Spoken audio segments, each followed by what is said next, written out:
అన్న నువ్వు సీఎం అని మేమందరం చాలా సంతోషపడ్డాం, నిరుద్యోగుల సీఎం అని ఇంకా సంతోషపడ్డాం.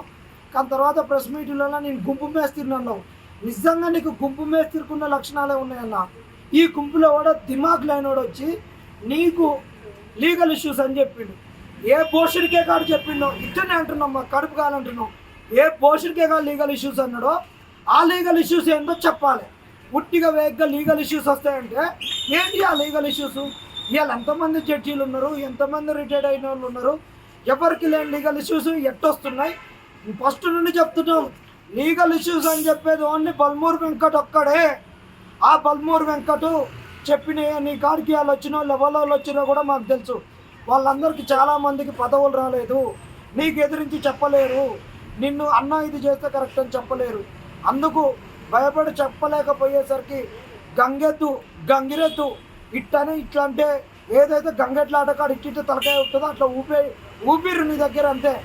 ఇవాళ లీగల్ ఇష్యూస్ అంటున్నాగా, మాకు నిరుద్యోగులకు ఎలాంటి రాజకీయం లేదు.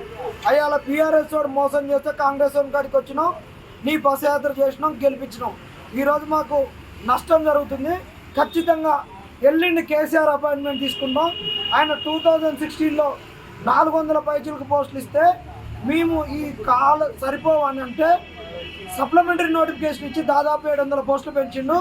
కేసీఆర్ దగ్గరికి పోయి ఏ లీగల్ ఇష్యూస్ వస్తాయో అవి వచ్చినాయి, మరి ఎట్లా వస్తాయి సార్, వాటిని రిజాల్వ్ చేయాలని కేసీఆర్ సార్ను కోరుకుంటాం.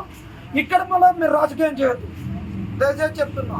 నేను నీ గురించి బస్ యాత్ర చేసిన వాళ్ళనే మీ కాంగ్రెస్ వాళ్ళ కన్నా ఎక్కువ బీఆర్ఎస్ వాళ్ళ బట్టలు కూడా వీకినాను. సూర్యాపేట నియోజకవర్గంలో వాళ్ళ పోస్టులు అమ్ముకున్న కారణమైనా ఎక్కడైనా స్థానికంగా జరిగిన సమస్యలపైన, ఉసుక దందాలపైన ఈరోజు కాంగ్రెస్ అని ఇప్పుడు కన్నులు కప్పుకొని తొడలు కొట్టేటోళ్ళు, మిస్సాలు దువ్వేటోళ్ళను, నెత్తులు దువ్వేటోళ్ళను, ఈరోజు గంగెత్తులు లెక్క ఎగిరేటోళ్ళ కన్నా ఎక్కువ కష్టపడ్డారు. నేను అంత నా అటెంప్ట్ మర్డర్ 2 జరిగిన తట్టుకున్నానే మీకు సవాల్ ఇస్తున్నా.